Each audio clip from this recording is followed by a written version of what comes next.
हरि रस को। प्रभु पद प्रीति प्राप्त करते सब पीकर श्री हरि रस को। जन राजेश रहे नित निर्भय फिकर करो क्या उसको जिसको मात पिता रघुराज सिया महारानी लागे। सिया महारानी लागे मोह मीठो मीठो सरजू जी को पानी लागे। सीता राम जी की प्यारी राजधानी लागे। राजधानी लागे मोह मीठो मीठो सरजू जी को पानी लागे। सीता राम जी की प्यारी राजधानी लागे। राजधानी लागे मोह मीठो मीठो सरजू जी को पानी लागे। मोह मीठो मीठो सरजू जी को पानी लागे। मोह मीठो मीठो सरजू जी को पानी लागे। बोलिए ध्यान नगरी की जय हो सरयू मैया की जय हो। अयोध्या धाम बड़ा ही दिव्य धाम है, जहां भगवान श्री राम जी प्रकट होते हैं। लेकिन कब? जब चक्रवर्ती महाराज श्री दशरथ जी एक दिन बड़ा व्याकुल हुए, बड़ा बेचैन हुए। सारी उम्र चली गई, वृद्धावस्था ने प्रवेश कर लिया, फिर भी पुत्र नहीं है। एक बार भूपति मन माही भय गलानी मोर सुत नाही। मन में बड़ी ग्लानि हुई कि मेरे पुत्र नहीं है। पूछा गया कि इतना समय बीत गया, किसी दिन ऐसा नहीं लगा कि मेरे पुत्र नहीं है। सिर्फ एक ही बार महाराज के मन में ग्लानि हुई कि मेरे संतान नहीं है। तो उस एक दिन कौन सी ऐसी बात हो गई कि महाराज को पुत्र का अभाव लगा, उन्हें कष्ट हुआ। संतों के कई भाव हैं, एक भाव ये भी है। एक दिन गुरुदेव वशिष्ठ जी और उनकी पत्नी अरुंधति जी बैठ कर के आपस में कुछ बातें कर रहे थे। उसी समय अरुंधति जी ने कहा, स्वामी, अयोध्या के जो राजा दशरथ हैं 60,000 वर्ष के हो चुके हैं, उनके कोई संतान नहीं है। तो महाराज के बाद जो है इस अयोध्या के सिंहासन पर कौन बैठेगा? इस राज्य का उत्तराधिकारी कौन होगा? आप जरा बताइए। गुरुजी ने कहा, देवी कोई है ही नहीं, तो अब क्या बताएं कि अब आगे चल करके इस राज्य का उत्तराधिकारी कौन होगा? उनके तो संतान ही नहीं। अरुंधति जी ने कहा, जब आपको ऐसा लग रहा है कि इनके संतान नहीं, जानते हैं सब कुछ है, अब आप कोई साधारण गुरु नहीं है। वशिष्ठ जी कोई साधारण नहीं है। ये वही वशिष्ठ जी हैं जिन्होंने एक बार ब्रह्मा जी की लेखनी को बदल दिया था। सो गोसाई विधि गति जी छेकी, सकई को टार टेक जो टेकी। विधाता की गति को टालने वाले हैं वशिष्ठ जी। ब्रह्मा जी के पुत्र हैं। ब्रह्मा जी से एक बार इनका वार्तालाप हुआ। वशिष्ठ जी ने कहा कि मुझे एकांत में जाकर के, किसी हिमालय क्षेत्र में जाकर के मुझे तप करना है। ब्रह्मा जी ने कहा, नहीं, आप तप मत करो, आप तो जाओ रघुवंश का पुरोहित बन जाओ। वशिष्ठ जी ने कहा, नहीं, मैं रघुवंश का पुरोहित नहीं बनूंगा। पुरोहित धर्म में बड़ा ही मंद होता है। मुझे तो ब्रह्म का दर्शन करना है, मुझे गुरु नहीं बनना, पुरोहित नहीं बनना है। ब्रह्मा जी ने कहा, जब तुम भगवान का दर्शन करना चाहते हो तो तपस्या ना करो, पुरोहित बनो, भगवान का दर्शन हो जाएगा। सूर्य वंश का गुरु बन जाओ, क्योंकि आगे चल करके सूर्य वंश में ही पर ब्रह्म परमात्मा का प्रकट होना है। उनका भी गुरु बनने का सौभाग्य तुम्हें प्राप्त होगा।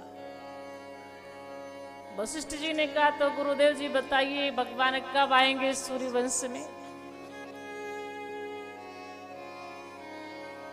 ब्रह्मा जी ने कहा, अभी सतयुग चल रहा है, अभी जो है सतयुग है। पहले सतयुग था, फिर द्वापर था, फिर जो है त्रेता था, फिर कलयुग था। पहले ये नियम था। तो ब्रह्मा जी ने कहा अभी सतयुग चल रहा है, फिर द्वापर आएगा, फिर त्रेता आएगा। त्रेता में भगवान का अवतार होना है। तो वशिष्ठ जी ने कहा इतना समय बीतने पर भगवान का अवतार होगा, ये ठीक नहीं है, जल्दी आ जाए तो अच्छा रहेगा। इतना समझा करके ब्रह्मा जी चले गए। उनका जो रजिस्टर रखा हुआ था, जिसमें लिखा था सतयुग, द्वापर, फिर त्रेता, फिर कलयुग लिखा था, वशिष्ठ जी गए और वहां पर सतयुग के बाद जहां द्वापर था, उस द्वापर की जगह उन्होंने त्रेता लिख दिया, त्रेता के नीचे द्वापर लिख दिया, ताकि त्रेता में भगवान आना है, भगवान आएंगे तो त्रेता जल्दी आ जाए, बाद में द्वापर आता रहेगा। ब्रह्मा जी ने जब आकर के देखा कि ये तो सतयुग के बाद मैंने द्वापर लिखा था, यहाँ त्रेता लिखा हुआ है, वो समझ गए कि ये सारी करामात वशिष्ठ की है, ये जल्दी भगवान का दर्शन करना चाहता, इसलिए ऐसा इसने किया। सो गुस्साएं विधि गति जही छेकी, सकई को टार टेक जो टेकी। विधाता की गति को छेकने वाले वशिष्ठ जी हैं, कोई साधारण नहीं। तो अरुंधति जी ने कहा, जब आप इतने सामर्थ्यवान गुरु हैं तो आप अपने शिष्य को आशीर्वाद दे दीजिए, उन्हें पुत्र की प्राप्ति करा दीजिए। गुरुदेव वशिष्ठ जी ने कहा, देवी मैं राजन को पुत्र की प्राप्ति करा सकता हूँ, उन्हें लाल की प्राप्ति में करा सकता हूँ, परंतु महाराज के अंदर भी तो लाल पाने की लालसा होनी चाहिए। जब महाराज श्री दशरथ जी को पुत्र पाने की कोई लालसा है ही नहीं, तो मैं उन्हें पुत्र की प्राप्ति क्यों कराऊं? नहीं मैं करा सकता हूं। बात भी सत्य है। कोई चीज को पाने की हमारे अंदर जब लालसा होगी तो दूसरा व्यक्ति वह चीज हमें प्राप्त करा सकता है। जब हमारे अंदर इच्छा ही नहीं है तो दूसरा लाकर क्यों देगा? अब महाराज को जब पुत्र की इच्छा नहीं तो मैं उन्हें पुत्र की प्राप्ति क्यों कराऊं? अरुंधति जी ने कहा, तो महाराज अगर ऐसी बात है तो चक्रवर्ती श्री दशरथ जी के अंतःकरण में पुत्र पाने की लालसा उत्पन्न करना मेरा काम है और उन्हें लाल की प्राप्ति कराना आपका काम है। अरुंधति जी अपने छोटे से पौत्र को लेकर के महाराज श्री दशरथ जी के यहाँ गई। सब माताओं ने आकर के, कौशल्या, कैकेयी, सुमित्रा ने आकर के गुरु माता के चरणों में प्रणाम किया। उसी समय चक्रवर्ती दशरथ जी महाराज भी आए और जैसे गुरु माता जी के चरणों में प्रणाम करते हैं, उसी समय गुरु माता अरुंधति जी जिनके गोद में बालक था उससे रुला देती हैं। वह बालक जोर जोर से रोने लगा। महाराज श्री दशरथ जी ने पूछा, मैया ये बालक तो भी आपकी गोदी में इतना खेल रहा था, हंस रहा था, और अचानक इतना जोर जोर से क्यों रोने लगा, क्या हो गया है? अरुंधति जी ने कहा, राजन मैं अपने से छोटे से बालक के रोने का कारण तुम्हें बताऊंगी तो तुम्हें बड़ा दुख होगा, इसलिए तुम जाओ मेरे बालक को रोने दो। नहीं नहीं मैया बताओ कौन सा कारण है, क्यों मुझे दुख होगा, क्यों ये बालक रो रहा है? तब अरुंधति जी ने कहा, राजन आपको देख करके मेरा पौत्र रो रहा है। क्यों? वह ये बात सोच रहा है कि सूर्य वंश में एक से बढ़कर के एक राजा हुए हैं और सबके गुरुदेव मेरे पूज्य पितामह वशिष्ठ जी रहे। आपके भी गुरु मेरे पितामह वशिष्ठ हैं, लेकिन अब आगे क्या होगा, क्योंकि आपके तो कोई संतान नहीं है महाराज। और जब आपके कोई संतान नहीं है तो आगे चल कर के मेरे पौत्र को इस सूर्य वंश का पुरोहित बनने का सौभाग्य प्राप्त नहीं होगा। इस कारण मेरा पौत्र रो रहा है कि सूर्य वंश का पुरोहित मैं नहीं बन पाऊंगा, क्योंकि महाराज के तो कोई संतान ही नहीं, आपके तो पुत्र ही नहीं, मैं किसका गुरु बनूंगा। इस कारण रो रहा है। इतना सुनते ही चक्रवर्ती महाराज श्री दशरथ तुरंत गुरुदेव जी के पास में पहुंचे। ध्यान रखना, जीवन में जब भी कभी संकट का समय आए, चाहे परिवार को लेकर के हो, चाहे धन को लेकर के हो, चाहे स्वास्थ्य को लेकर के हो, चाहे समाज को लेकर के हो, कैसा भी संकट आए, गुरुदेव जी की शरण में जरूर जाना चाहिए। सदगुरु की शरण में जाएंगे, निश्चित करके आपका सारा दुख दूर हो जाएगा, संकट दूर हो जाएगा। क्योंकि इस धरा पर भगवान जो है अपने भक्तों को भेजते हैं, जो हमारे कोई गुरु बन करके, कोई संत बन करके हमारे सामने हमारे हित के लिए प्रकट होते हैं। जो बड़े बड़े महापुरुष होते हैं, भगवान की प्रेरणा से संसार में आते हैं। तुम जाओ, मेरे जो और छोटे छोटे भक्त हैं उनका कल्याण करना, और भगवान उन भक्तों के माध्यम से सबका कल्याण करवाते हैं। तो गुरुजन जो होते हैं ये भगवान के ही स्वरूप होते हैं।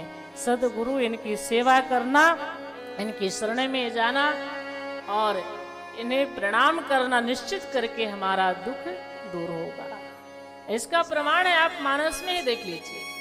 चक्रवर्ती महाराज श्री दशरथ जी के पुत्र नहीं है, दुख लगा तो तुरंत कहाँ पहुंच गए। किसी हॉस्पिटल में नहीं जाते हैं, किसी तांत्रिक के पास में नहीं जाते हैं, कहीं नहीं गए, तुरंत गुरुदेव जी की शरण में पहुंच गए। कि एक बार भूपति मन माही भय गलानी मोरे सुत नाई। एक बार भूपति मन माही भय गलानी मोरे सुत नाई। गुरु ग्रह गय तुरंत मही पाला, चरण लागे करे विनय विशाला। गुरु ग्रह गय तुरंत मही पाला, चरण लागे करे विनय विशाला। निज दुख सुख सब गुरु ही सुनायो, कह वशिष्ठ बहु विधि समुझायो। निज दुख सुख सब गुरु ही सुनायो, कह वशिष्ठ बहु विधि समझायो। धरहु धीर हुई है सुतचारी, त्रिभुवन विदित भगत भयहारी। धरहु धीर हुई है सुतचारी, त्रिभुवन विदित भगत भयहारी। सारा दुख गुरुदेव जी को महाराज ने सुनाया। निज दुख सुख सब गुरु ही सुनायो, तो कह वशिष्ठ बहु विधि समझायो। गुरुदेव वशिष्ठ जी ने बहुत तरह से महाराज को समझाया।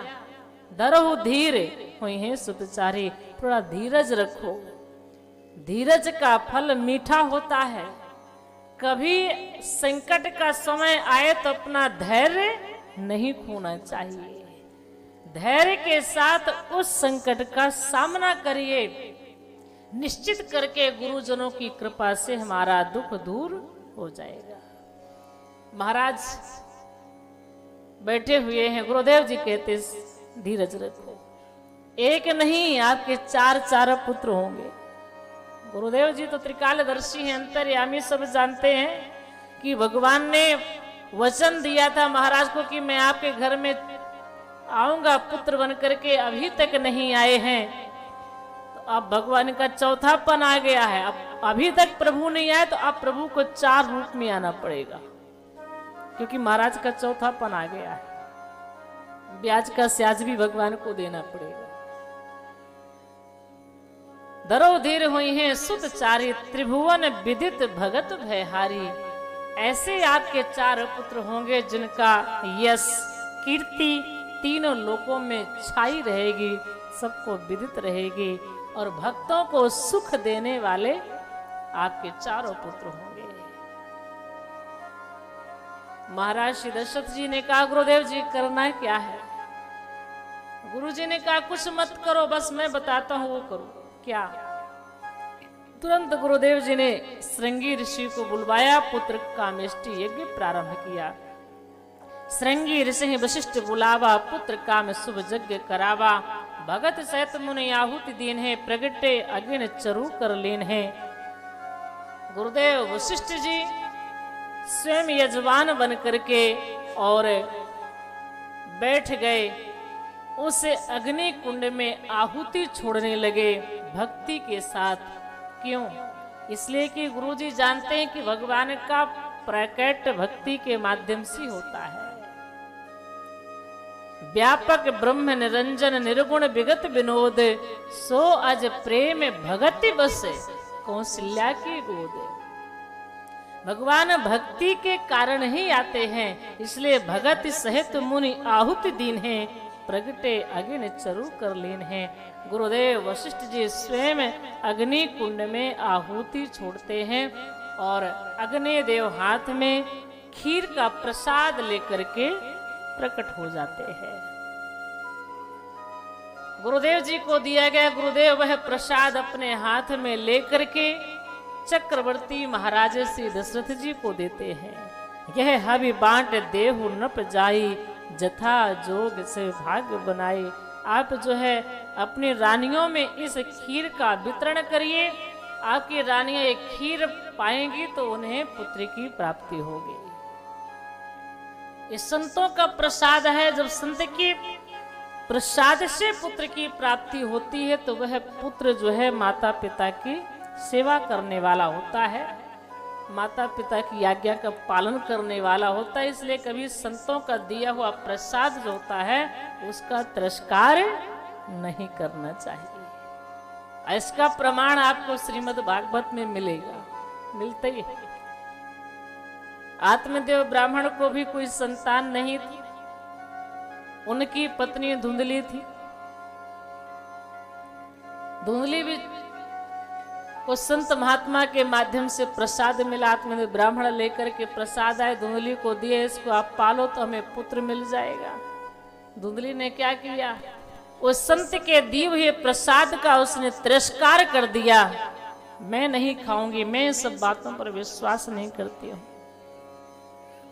अब फिर इस फल को मैं खा लूंगी, कहीं अगर मेरे गर्भ में बच्चा आ गया उसे जन्म कैसे दूंगी, उसका पालन पोषण कैसे करूंगी, कितना मुझे कष्ट होगा, मुझे संतान नहीं चाहिए।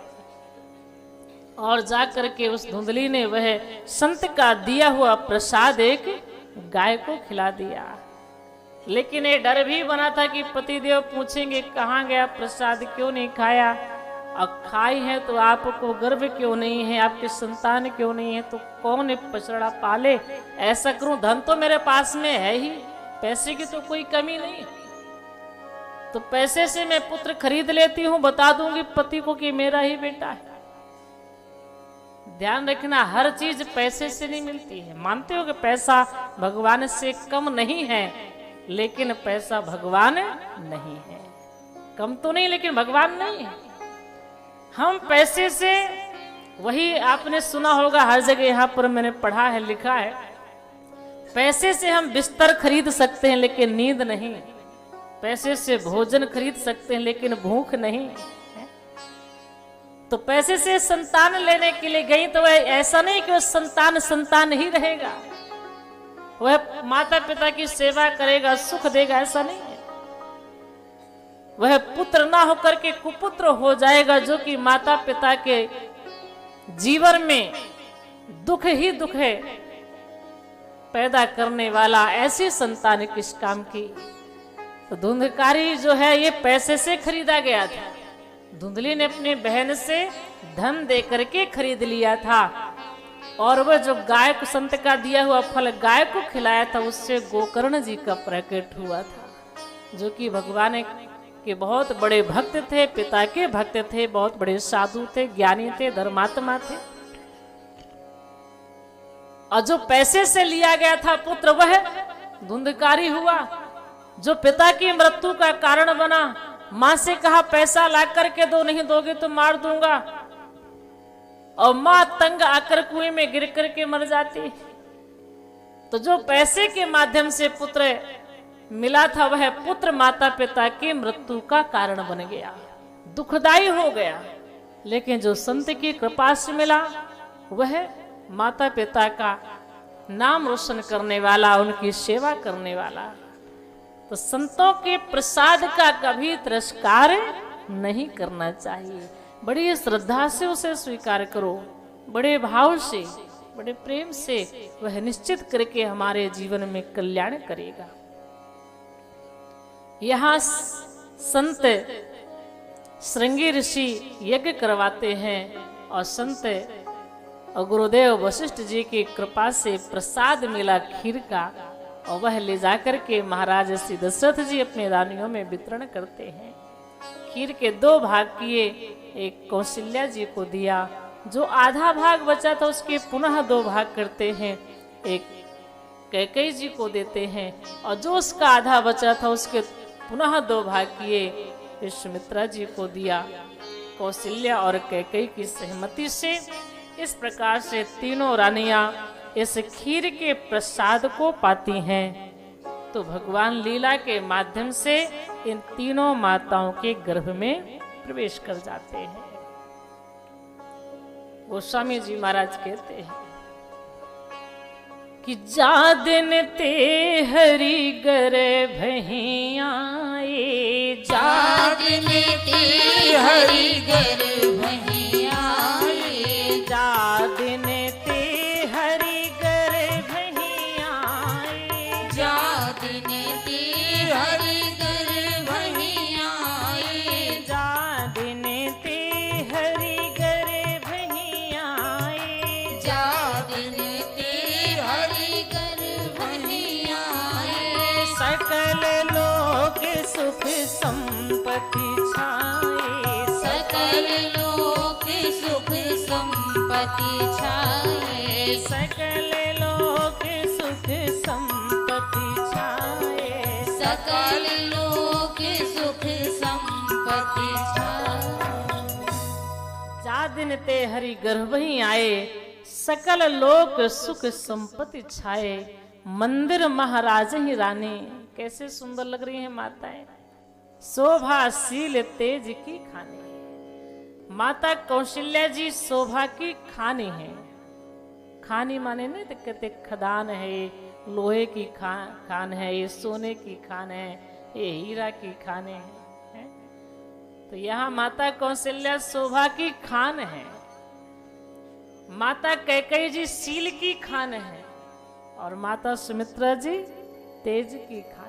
शोभाशील तेज गुण खान। क्यों? क्योंकि माता कौशल्या जी के गर्भ में शोभा के धाम श्री राम जी हैं। माता कैकेयी जी के गर्भ में शील के भंडार श्री भरत जी हैं, और माता सुमित्रा जी के गर्भ में तेज के स्वरूप श्री लक्ष्मण और शत्रुघ्न जी हैं। इसलिए शोभाशील तेज की खानी ऐसी माताएं प्रतीत हो रही हैं। चक्रवर्ती महाराज श्री दशरथ जी अपने रानियों को बुला करके पूछने लगे, अच्छा आप लोग बताइए कि आप लोगों की इच्छा क्या है। माताएं जरा ध्यान देंगी, इस प्रसंग से भी हम शिक्षा लें, क्योंकि ये बड़ा सुंदर प्रसंग है। जब बालक गर्भ में होता है तब माताओं की इच्छाएं जो होती हैं प्रबल हो जाती हैं, इच्छाएं बढ़ जाती हैं। आज लगता है एक खा लिया जाए, तो फिर कल लगता है एक खा लिया जाए, तो थोड़ा सा यहाँ घूम आए, थोड़ा सा ये सुन लें, थोड़ा सा ये देख लें। इच्छाएं बड़ी प्रबल हो जाती हैं, सब माताएं जानती हैं। तो उस समय हमें क्या करना चाहिए? जब इच्छाएं प्रबल हो जाएं तो हमें अपने विवेक से, बुद्धि से विचार करना चाहिए कि जो हमारे आने वाली संतान के लिए हितकर है वही हमें करना है। ऐसा नहीं कि हमारी इच्छा हो कि हम किसी से लड़ाई झगड़ा करें तो लड़ने पहुंच जाए, ऐसा नहीं करना चाहिए। उटपटांग चीज खाने की इच्छा हो तो नहीं खाना चाहिए। सात्विक भोजन करें, अच्छा बढ़िया बढ़िया सात्विक भोजन करें, भगवान की कथा सुने, रामचरितमानस का पाठ करें, साधु संतों की सेवा करें, घर में बड़ा प्रेम से रहें, प्रसन्न रहें, सबसे मीठी वाणी बोलें, ताकि जब हमारा पुत्र हो या पुत्री हो जब इस संसार में आए तो वह भी इसी स्वभाव का हो, उसके भी आचरण बढ़िया हो।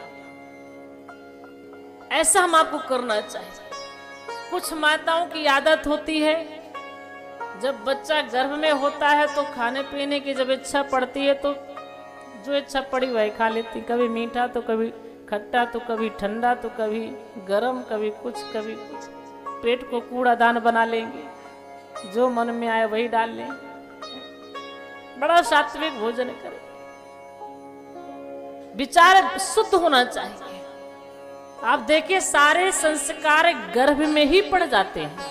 मैंने आपको बताया था प्रहलाद जी की कथा कि जो 9 भक्ति प्रहलाद जी बताते हैं, श्रवणम कीर्तनम विष्णु स्मरणम पाद सेवनम अर्चनम बंदनम सख्यम दास्यम आत्मनिवेदनम, जो 9 भक्ति बताते हैं, ये प्रहलाद जी ने कहीं पढ़ी थोड़ा ना थी। प्रहलाद जी इस माँ के गर्भ में जब थे और कयादु उस समय संतों के पास में रहती थी, तो संतों से जो कथाएं सुनती थी कयादु, वही गर्भ में प्रहलाद भी सुनते थे और वही सब बच्चों को सुनाने लगी। तो सारे संस्कार गर्भ में ही पड़ जाते हैं। दूसरा प्रमाण आप महाभारत में देख लीजिए। उत्तरा के पति का नाम था अभिमन्यु।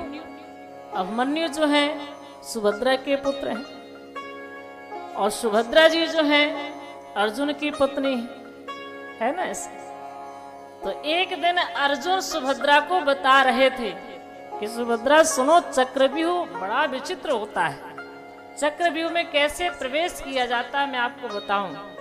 सुभद्रा सुनने लगी और उस समय अभिमन्यु उनके गर्भ में थे। अर्जुन जी यह बताते हैं चक्रव्यूह में प्रवेश कैसे किया जाता है। इस कथा को तो सुभद्रा जी ने सुना, लेकिन जब ये प्रसंग आया कि उस चक्रव्यूह से निकला कैसे जाता है, तभी सुभद्रा जी को नींद आ गई और वो सुन नहीं पाए। तो उनके गर्भ में जो अभिमन्यु थे वो ये कथा सुनते हैं कि चक्रव्यूह में प्रवेश कैसे किया जाता है, लेकिन जब निकलने वाला प्रसंग आया तो मां सो गई तो वो भी नहीं सुन पाए। इसलिए महाभारत में जब अभिमन्यु जी मारे गए थे तो अगर गहराई से देखा जाए तो लगता है कि उनकी मृत्यु का कारण उनकी मां है और कोई नहीं।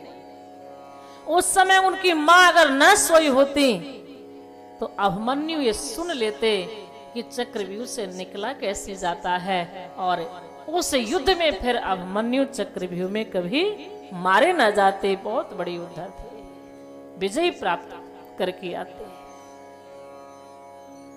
तो एक कथाओं से हम आपको शिक्षा मिल रही है कि जो बच्चों के अंदर संस्कार पड़ते हैं वो सब गर्भ में ही पड़ जाते हैं। इसलिए बहुत सावधान होना चाहिए ताकि आगे चल कर के हमारी जो संतान हो वह सात्विक विचार की हो, सुंदर आचरण वाली हो, माता पिता की आज्ञा का पालन करने वाली हो, समाज की सेवा करने वाली हो, भगवान की भक्त हो।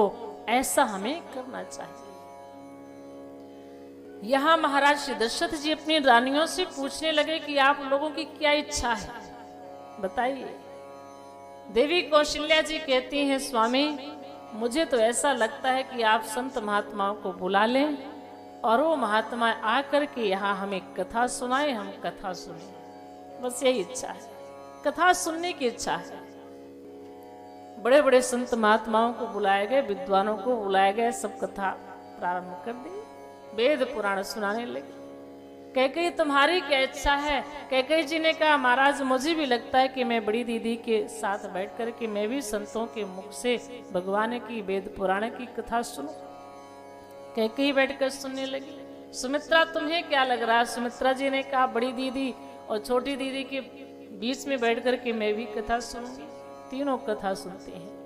वेद पुराण की सुंदर कथाएं चल रही हैं और ये तीनों बैठ करके सुन रही हैं। तभी तो इनके पुत्र जानते हैं फिर भी सुनते हैं। वेद पुराण वशिष्ठ बखान है और सुनहि राम यद्यपि सब जाने। इस प्रकार से भगवान माताओं के गर्भ में है, वहीं वेद पुराण सुन रहे हैं। समय जो है बीतता जा रहा है।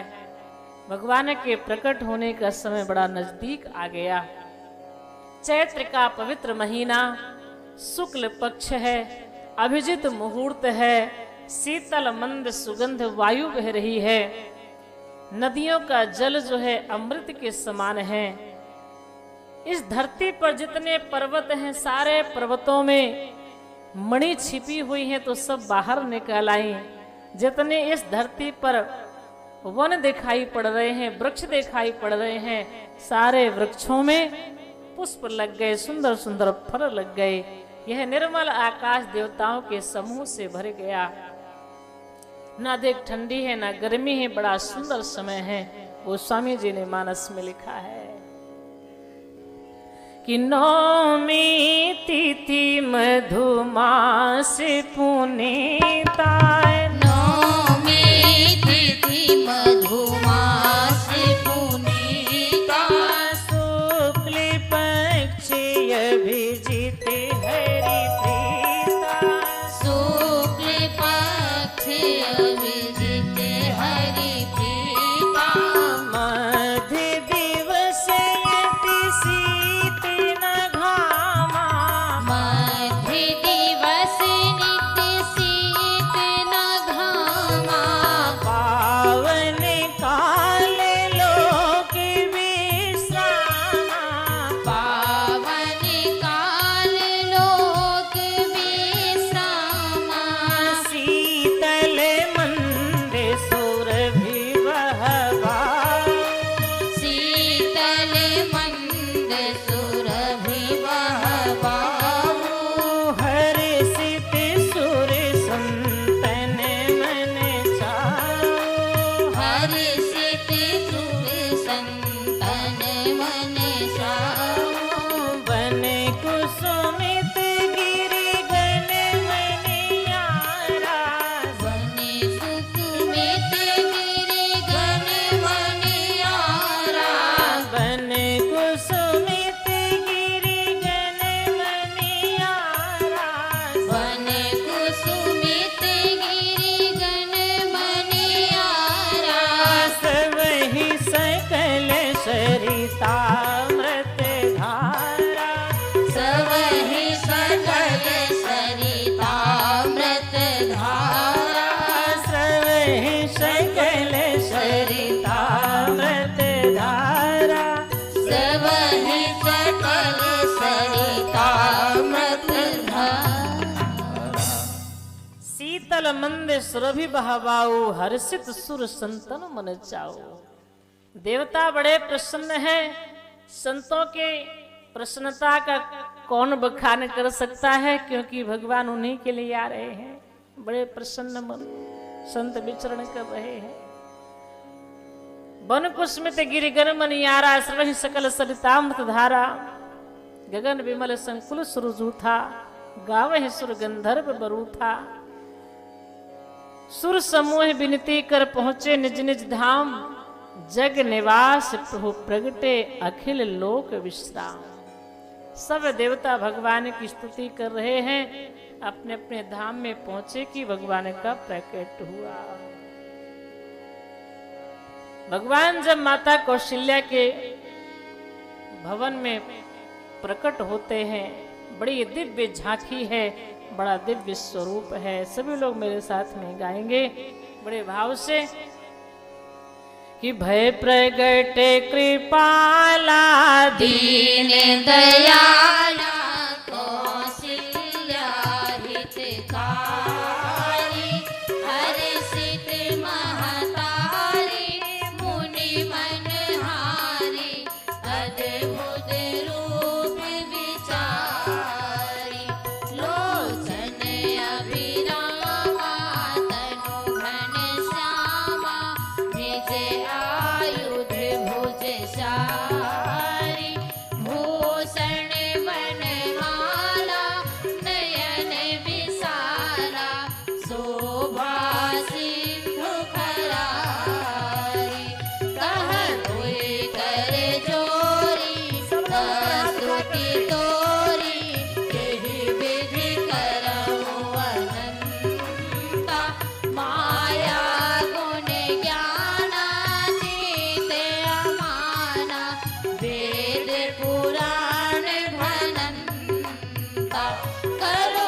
के बहुत विधि की है जह कही कथा सुहाई मार्ग बुझाई जेहि प्रकार सुत प्रेम रहे माता पुनि बोली सोमति डोली तजहु ताते यह रूपा की जैसी सुलीला अति प्रिय शीला यह सुख परम अनूपा सुन बचन सुजाना रोदन ठाना हुए बालक सुर भूपा यह चरित जगावहि हरि पद पावै तेन परई भव कूपा यह चरित जगावहि हरि पद पावै तेन परई भव कूपा यह चरित जगावहि हरि पद पावै तेन परई भव कूपा विप्रधेनु सुरसंत हित लीन मनुज अवतार निज इच्छा निर्मित नो माया गुण गोपार बोलिए राघवेंद्र सरकार की जय हो श्री राम लला की जय हो। श्री अयोध्या धाम की जय हो। श्री अयोध्या धाम की जय हो। श्री सरयू मैया की जय हो हमारे भगवान श्री राम जी का प्रकट हुआ है। हाँ हाँ देखिए भगवान के पास में ये उन्हें जो प्रिय लगते हैं ना खिलौना वगैरह ये हमारे मास्टर साहब जी ला करके दे दिए कि देखिए खेलो आप खूब। बोलिए राघवेंद्र सरकार की जय हो श्री राम लला की जय हो हाँ देखिए जिन माताओं को प्रभु श्री राम के जन्म उत्सव में यहाँ पर नृत्य करना है वो जरूर कर लेंगी।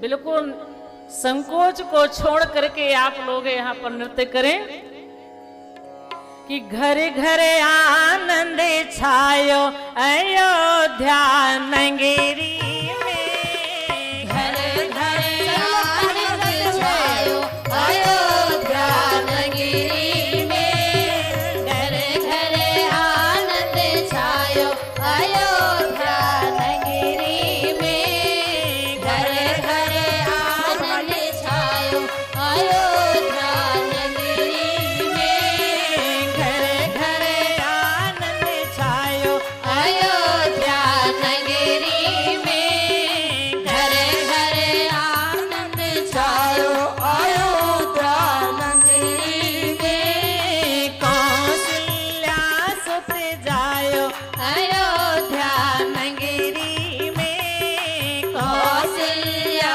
सुत जायो अयोध्या नगरी में कौशल्या सुत जायो अयोध्या नगरी में कौशल्या सुत जायो अयोध्या नगरी में घर घर आनंद छायो अयोध्या नगरी में घर घर आनंद छायो अयोध्या नगरी में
देखने के, दो सुते माधो सुमित्रा जी के, दो सुते माधो सुमित्रा जी के, सुहरन देख ल जायो अयोध्या नगरी में, सुहरन देख ल जायो अयोध्या नगरी में, घर घर आनंद छायो अयोध्या नगरी में, कौशल्या सुत जायो अयोध्या नगरी में, कौशल्या सुत जायो अयोध्या नगरी में, घर घर आनंद छायो अयोध्या नगरी में, घर घर आनंद छायो अयोध्या नगरी में, घर घर आनंद छायो अयोध्या नगरी में। बोलिए राम लला की, जय अयोध्या धाम की, जय सरयू मैया की। जय अभी हमारी माताएं थोड़ा शॉर्ट डांस करेंगी, है ना। देखिए सब बहुत बढ़िया नृत्य कर रही हैं। जगह थोड़ी छोटी है लेकिन फिर भी व्यवस्था को बनाए हुए आप लोग जो है बड़े भाव से भगवान हेलो। के से छोटा सा निवेदन करूंगा, बच्चे लोगों को कृपया करके व्यवस्थित बिठा दीजिए। उत्सव को बहुत अच्छे से मनाएं, एक बार जोरदार तालियां बजा दीजिए। इस भव्य आयोजन, इस कथा का प्रसारण चैनल के माध्यम से किया जा रहा है। प्यारे भक्तों, मेरी इस वाणी को ध्यान से सुनते हुए थोड़ा सा सहयोग प्रदान करें। बड़ा हर्ष हो रहा है कि आप सभी लोग बड़ा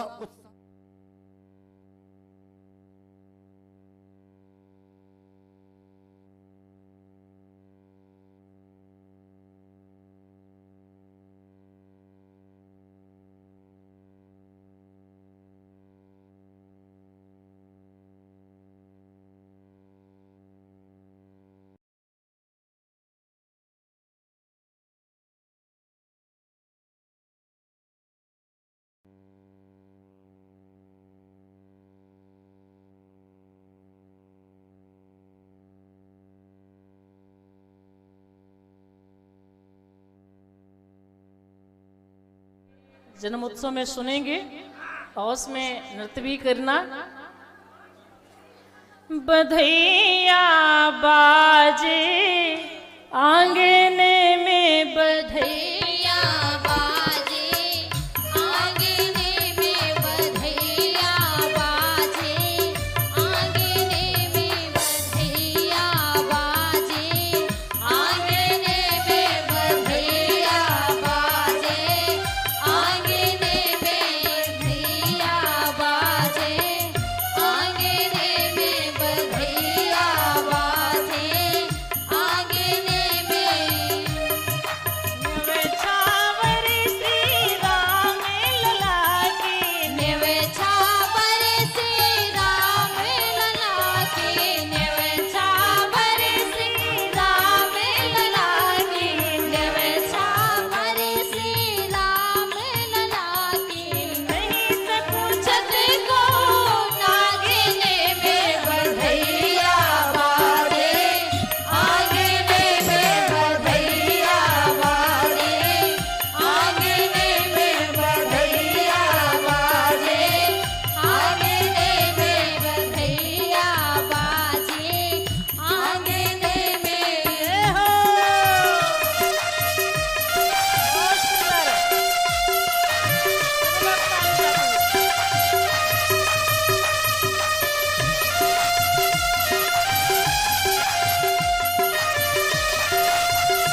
हमारे श्री राम लला जी का प्रकट अयोध्या नगरी में हुआ। और एक बड़ी खुशी की यह भी बात है कि अब कुछ दिनों में हमारे रामलला का मंदिर भी बन जाएगा, है ना। ये बड़ी सबके लिए बधाई है ये।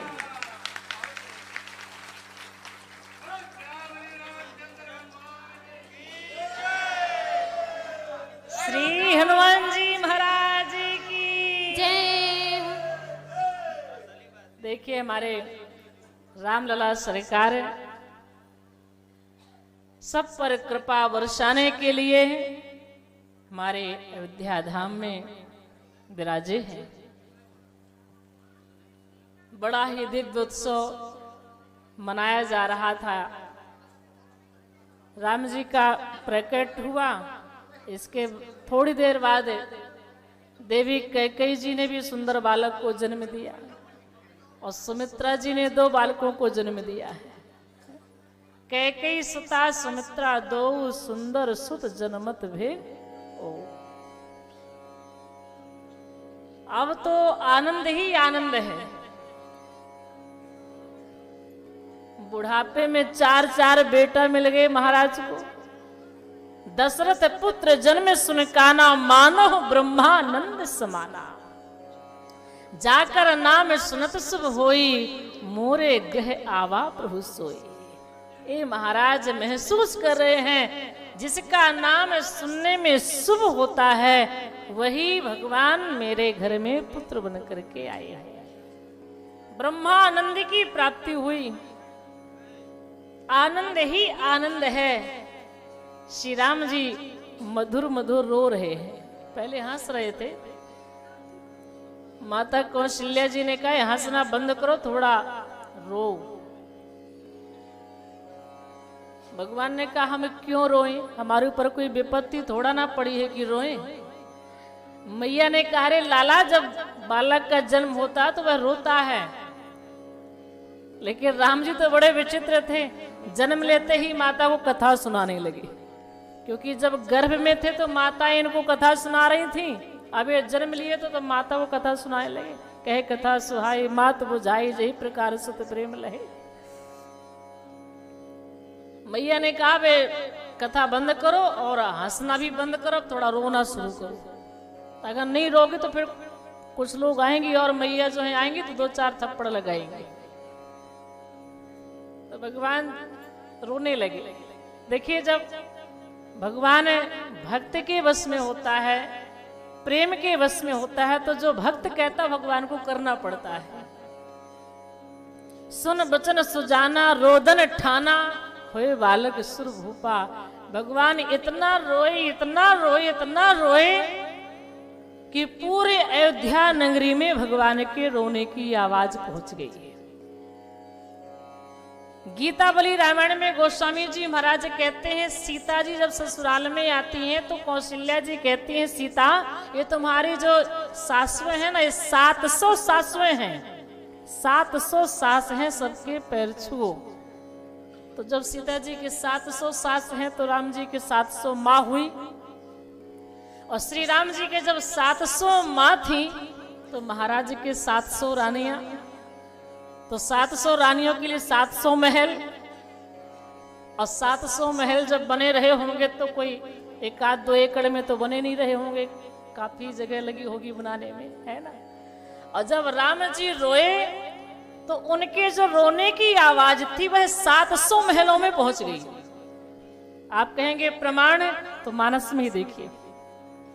गोस्वामी जी महाराज कहते हैं कि सुन शिशु रुदन परम प्रिय बानी, सुन शिशु रुदन परम प्रिय बानी, सुन शिशु रुदन परम प्रिय बानी, सुन शिशु रुदन परम प्रिय बानी, सुन शिशु रुदन परम प्रिय बानी, सुन शिशु रुदन परम प्रिय बानी, संभ्रम चली आई सब रानी, संभ्रम चली आई सब रानी, संभ्रम चली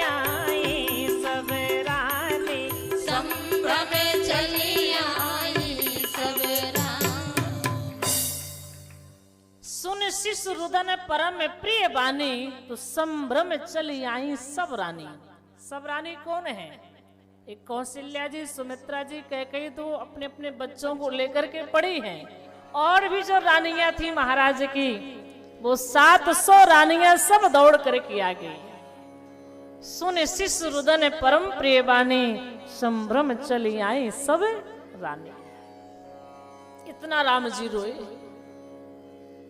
मैया ने कहा थोड़ा सा कम रो, इतना भी जरूरत नहीं है जितना रो रहे हो। भगवान ने कहा यह भक्त के पाले पड़े हैं, कभी कहेंगे रो, कभी कहेंगे हंसो, अब बस यही कहेंगे हमको करना पड़ेगा। भक्त जैसा चाहता भगवान को वैसा ही करना पड़ता है। अब तो आनंद ही आनंद है।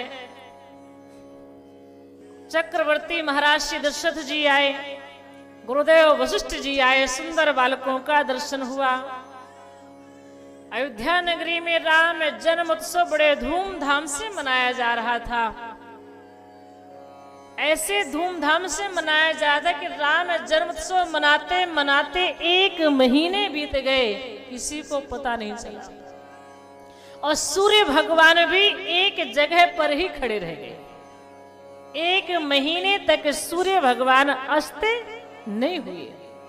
कौतुक देख पतंगे भुलाना, 1 मास तिहि जात न जाना।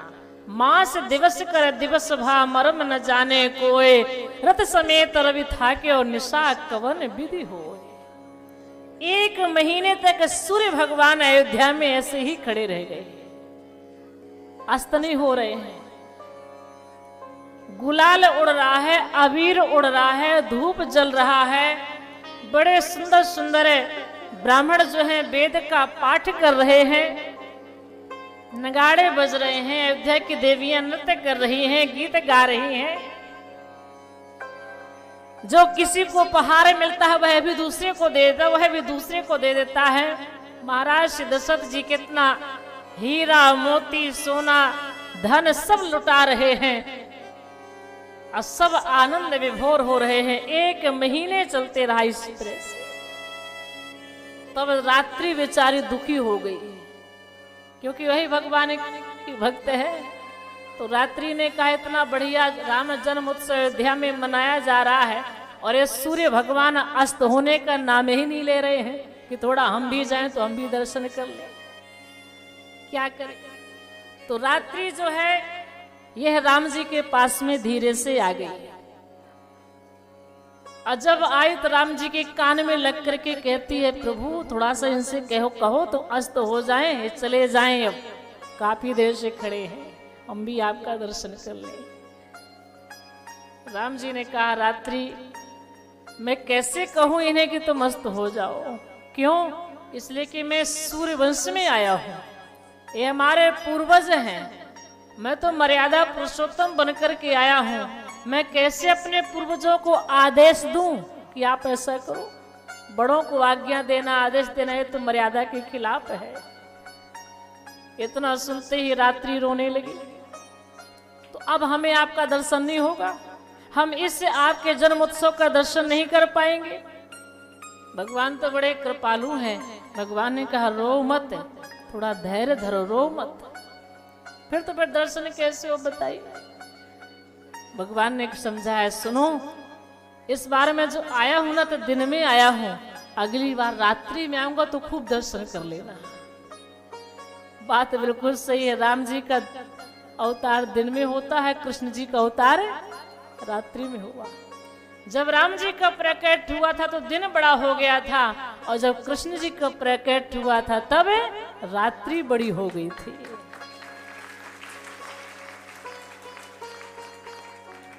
भगवान बड़े कृपालु हैं, सबके भाव को रखते हैं, सबके प्रेम को रखते हैं। समय समय पर होता है समय समय की बात, किसी समय का दिन बड़ा, किसी समय की रात। तो समय समय पर होता है समय समय की बात, राम जन्म का दिन बड़ा, कृष्ण जन्म की रात। जब भगवान श्री राम आए तो दिन बड़ा हुआ, कन्हैया आए तो रात्रि बड़ी हो गई। और एक बात ध्यान रखेंगे, श्री राम जी में और श्री कृष्ण जी में बहुत ज्यादा अंतर नहीं है। राम जी मर्यादा पुरुषोत्तम हैं और कृष्ण जी लीला पुरुषोत्तम है। और एक बात और ध्यान रखेंगे, श्री राम जी का जहां पर जन्म हुआ है उस नगर को अवध कहते हैं। अवध में 3 अक्षर होते हैं, है ना। अब कन्हैया जी का जन्म कहाँ हुआ है? कन्हैया जी का जन्म जरा माताएं बताएं कहाँ हुआ है? गोकुल में नहीं हुआ, वो तो गोकुल पहुंच गए थे।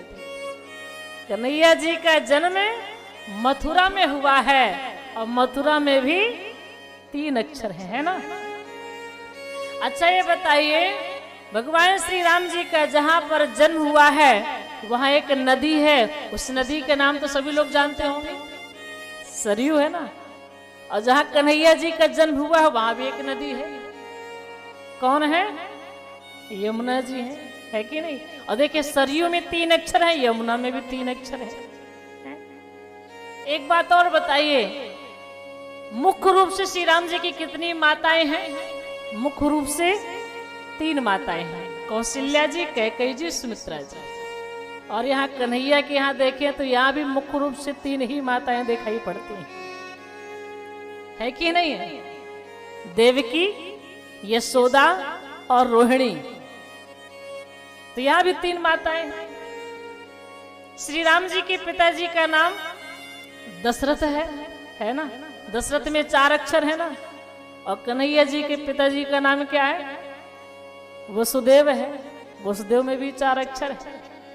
तो भगवान श्री राम जी और श्री कृष्ण जी में भी कोई विशेष अंतर नहीं है।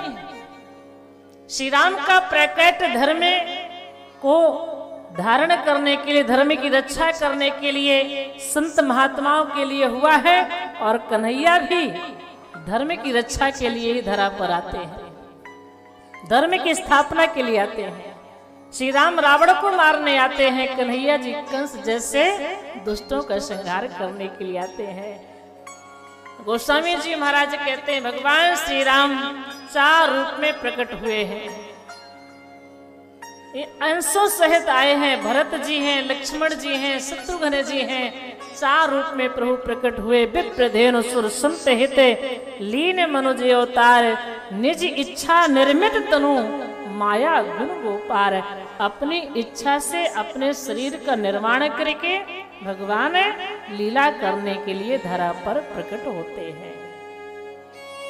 ब्राह्मणों की रक्षा के लिए, गाय की रक्षा के लिए, इनके लिए भगवान आए हैं।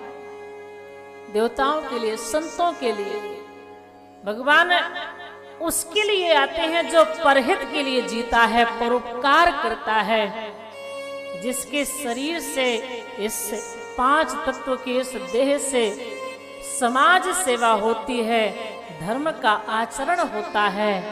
ऐसे भक्तों के लिए भगवान का प्रकट होता है।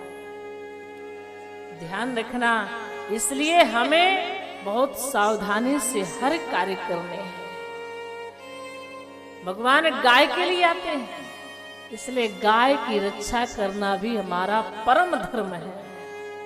आज देख रहे हैं कितनी गायें हैं जो बेचारी सड़कों में अपना जीवन व्यतीत कर रहे हैं।